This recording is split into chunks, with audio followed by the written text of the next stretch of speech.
예배하는 마음으로 함께 찬양하겠습니다. 보소서 주님 나의 마음을, 보소서 주님 나의 마음을, 선한 것 하나 없습니다. 그러나 내 모든 것 주께 드립니다. 사랑으로 안으시고 날 새롭게 하소서. 보소서 주님 나의 마음을,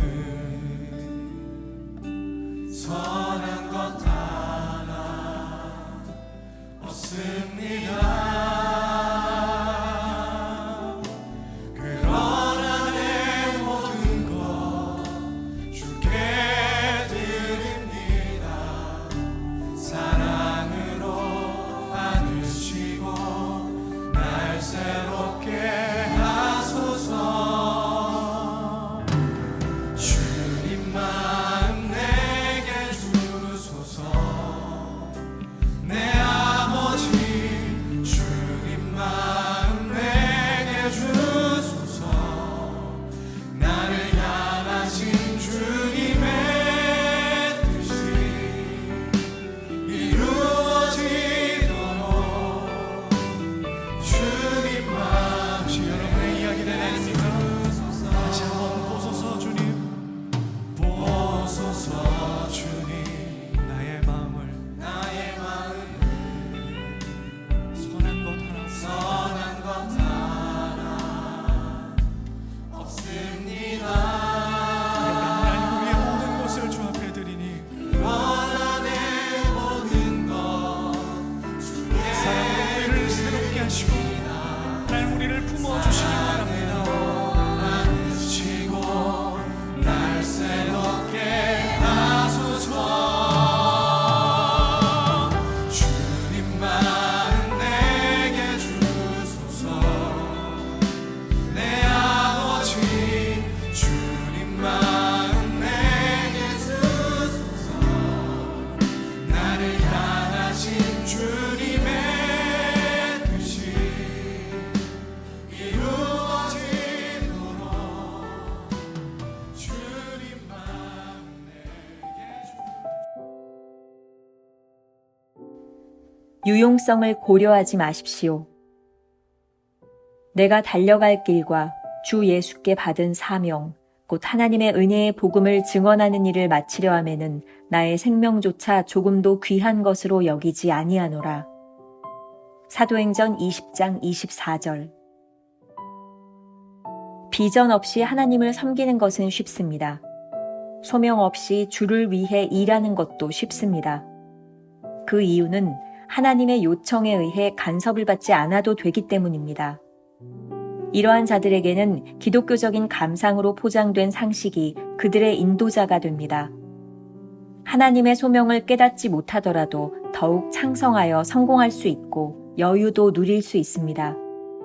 그러나 일단 예수 그리스도로부터 사명을 받게 되면 하나님께서 원하시는 바가 언제나 우리의 기억 속에 있으면서 우리를 찌르는 막대기가 됩니다. 그러면 더 이상 주님을 위해 상식을 기반으로 일할 수 없게 됩니다. 진정으로 당신이 가장 소중히 여기는 것은 무엇입니까? 만일 예수 그리스도께 잡힌 바 되지 않았다면 봉사와 하나님께 드린 시간, 그리고 자신에게 속한 생명을 귀하게 여길 것입니다. 그러나 바울은 그가 받은 사명을 이루기 위해서만 그의 생명을 귀중히 여긴다고 말합니다. 그는 다른 무엇에도 그의 역량을 사용하기를 거부했습니다. 사도행전 20장 24절에서 바울은 자신을 신경 쓰게 하는 모든 것에 대해 하찮게 여깁니다. 그는 받은 사명을 이루는 것 외에는 전혀 신경 쓰지 않았습니다. 실질적인 사역 자체가 주를 향한 진정한 헌신을 가로막는 걸림돌이 될 수 있습니다. 실질적인 일을 앞세운 우리는 이렇게 생각합니다. 나는 여기서 얼마나 중요한 사람인가? 이 특별한 사역에 나는 얼마나 귀중한 존재인가. 이러한 태도는 예수 그리스도를 인생의 인도자로 모시고 그분을 따르는 삶이 아니라 우리가 어디서 가장 유용한가를 스스로 판단하려는 삶일 뿐입니다. 당신이 유용한가 아닌가를 절대로 고려하지 마십시오. 다만 당신은 자신의 것이 아니라 주님의 것임을 언제나 잊지 마십시오. 김병삼 목사의 매일 만나 365, 오늘은 3월 4일 유용성을 고려하지 마십시오 라고 하는 제목으로 두 가지 대지를 가지고 나눠보도록 하겠습니다. 첫 번째 대지, 상식과 소명이 무엇이 다른가?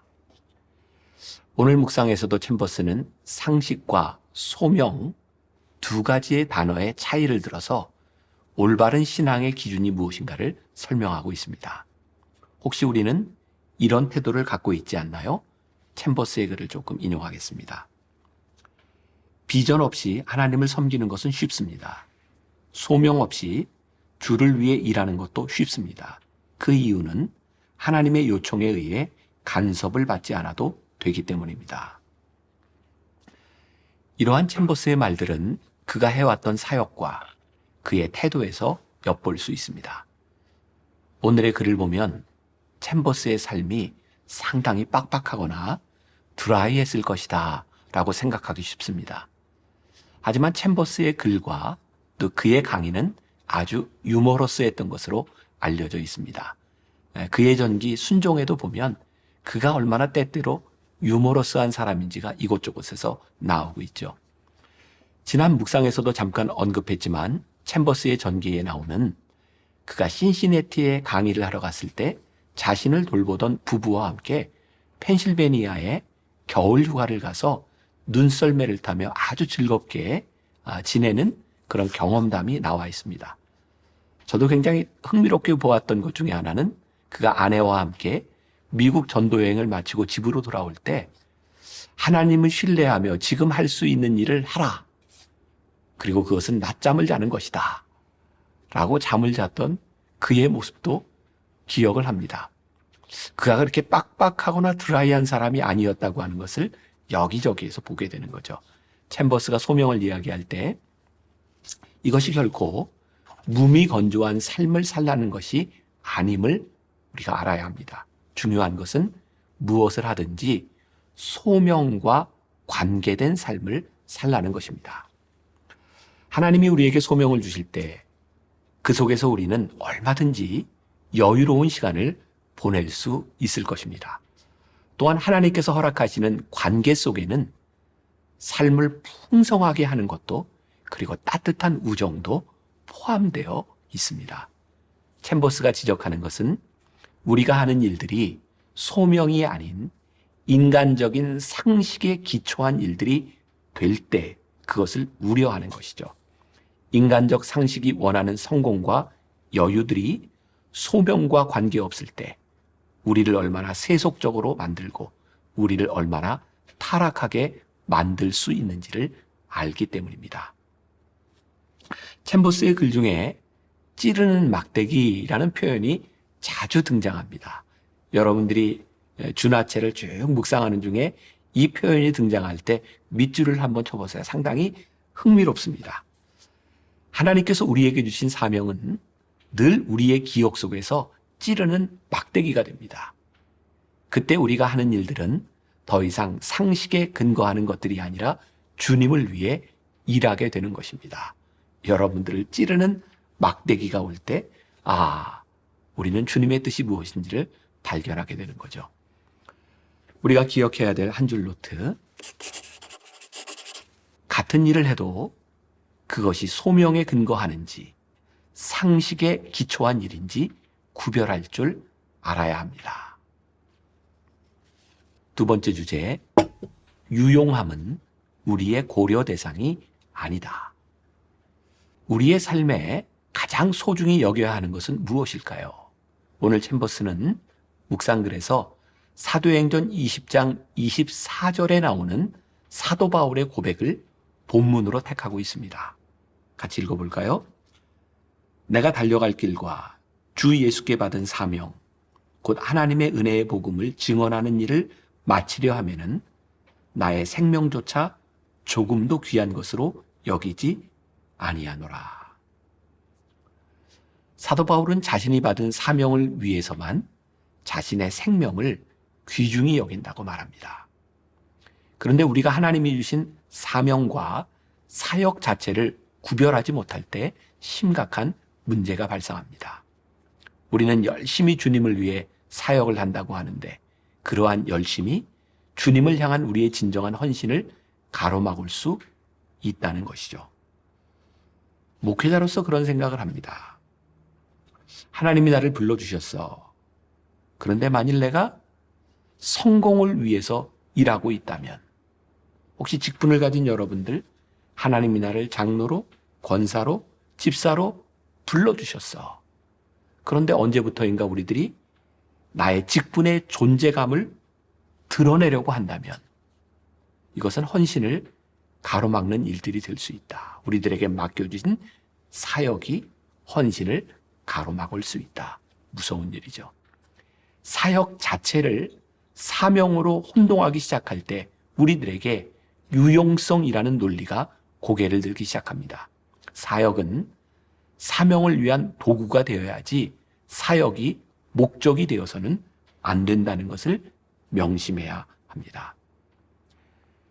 사명이 사라진 일을 열심히 하면 주님보다 나 자신을 중요하게 생각하기 시작합니다. 이때부터 우리는 우리가 섬기는 주님을 따라가려기보다는 우리들 자신이 어디에서 가장 유용한 사람인지를 따지게 되어 있습니다. 챔버스가 이렇게 말하고 있습니다. 당신이 유용한가 아닌가를 절대로 고려하지 마십시오. 다만 당신은 자신의 것이 아니라 주님의 것임을 언제나 잊지 마십시오. 내가 주님의 것임을 잊지 않는다면 내가 주님의 일을 하며 어떤 대우를 받는가? 그것이 우리를 흔들지 않을 텐데 말입니다. 우리가 유용성에 초점을 두는 순간 하나님을 섬기는데 허비되는 시간을 참지 못합니다. 반대로 우리가 허비되는 시간을 기꺼이 감내하는 희생의 마음이 있다면 주님의 일을 위해 기꺼이 쓰임받을 수 있을 것입니다. 지난달 헨리 나우엔이 했던 말을 혹시 기억하시나요? 하나님과 함께 한가한 시간을 가지는 것, 그것이 기도다. 하나님께서 우리를 택하신 것을 생각해 보십시오. 우리가 하나님께 유용한 존재이기 때문이 아니라 하나님이 우리를 사랑하시는 그 마음 때문에 택함 받았다는 것을 말입니다. 우리 마음에 유용성이라는 기준이 자리 잡고 있는 한 예수님의 발에 향유 옥합을 깨뜨렸던 마리아를 비난했던 가룟 유다가 우리 속에 있음을 부인하지 못할 것입니다. 김남준 목사님이 쓴 책이죠. 이름 없이 빛도 없이. 거기에 이런 짧은 글이 있습니다. 섬기면서 쓸데없이 말이 많은 것은 그에게 예수 그리스도의 정신이 없기 때문이다. 예수 그리스도의 마음을 품지 않는다면 유능하면 유능해서 말이 많고 무능하면 무능해서 말이 많습니다. 언젠가 말씀을 묵상하다 제가 많이 울었던 적이 있습니다. 주님이 나를 쓰시는 이유는 내가 주님께 그렇게 유용한 존재이기 때문이 아니라는 것을 알았을 때 그랬습니다. 주님께 나를 드린다는 것이 위대한 헌신인 줄 알았는데 그저 내가 주님께 골칫덩어리임을 알았을 때 주님께서 우리를 사랑하시지 않았다면 우리의 헌신이 얼마나 가치 없는 일인지를 알았을 때 그때 참 많이 울었습니다. 그때 불렀던 찬양입니다.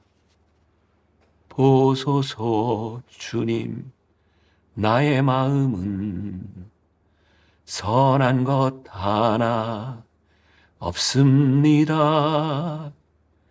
그러나 내 모든 것 주께 드립니다.